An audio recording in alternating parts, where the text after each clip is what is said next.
G'day YouTube, just a quick video to talk about which new Nintendo 3DS I'm going to get, the new 3DS or the new 3DS XL, so stick around.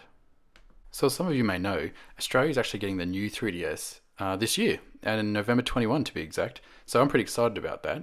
I'm not exactly sure why Nintendo is releasing it in Australia before Europe and America, but anyway, I'll take that for sure. So I'm basically looking around to find out, which one should I get? Should I get the 3DS XL or just the normal 3DS? And some of you guys might be having this same question, so I'm going to go through my reasoning as to which one I'm going to get, and that might help you make your decision. So as I'm looking through the Nintendo Australia website, some of the biggest differences I can see, or the obvious differences with the two new 3DSs, is obviously the screen size. Now my primary 3DS at the moment is the Pikachu XL, and I really like the giant screen, the brightness, and the color saturation, things like that. But I do actually do like the small 3DS's smaller screen just because it looks sharper. Now, the other big difference is obviously, as you can see now, the changeable faceplates. Because I'm a sucker for special edition Nintendo 3DSs. You can see I actually bought the white 3DS and the Pikachu 3DS. Now, both of these weren't officially available in Australia. I actually imported the Pikachu 3DS from Amazon UK, and I did the same for the white 3DS normal. I quite like the idea of exchangeable faceplates on the new 3DS, the smaller version, because it means that when there's a new game or when there's a new special edition, they can just release a $17 faceplate and I can just change my system up that way. And that to me makes a lot more sense for both Nintendo as a company, because I presume they're going to make a lot more money off these changeable faceplates than off a brand new 3DS XL every single time. And it's also good for me because it means I can save a lot of money and just change up my 3DS depending on what game I'm into and what I'd like to show on my 3DS. Another obvious benefit is that it looks like Nintendo is going to release, for every cover plate, there's going to be a matching theme for the 3DS itself, for the software. So it's actually quite, I think it's quite an ingenious way for Nintendo to make a bit of extra money and to allow users to cheaply customize their system. I mean, whether or not you think $17 for a plastic cover plate and another couple of bucks for a theme is cheap, well, that's up to you. But for me,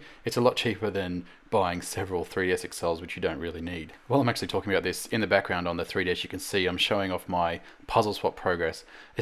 I've had the 3DS since it first launched in Australia, which I think was 3 or 4 years ago, and it's taken me this long, 3 or 4 years, to achieve an almost full puzzle count. I actually achieved full 1080 pieces out of 1080, but Nintendo in the last week or so, I've just released a new puzzle for Fantasy Life. So yeah, I was pretty excited to finally achieve that goal, and I just wanted to share that with you. So back onto the cover plates.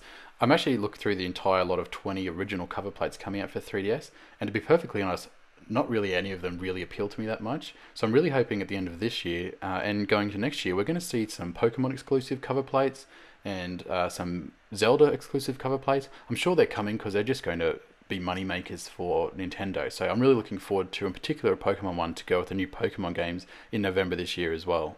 So coming back to the actual systems themselves, you've probably worked out by now that I'm going to go with the new 3DS, the standard size. What I really like about it is they've increased the size of the screen, so to me it's a good balance between sharpness and a reasonable screen to actually look at. And one final thing, I don't actually particularly like the colors of the new 3DS XL.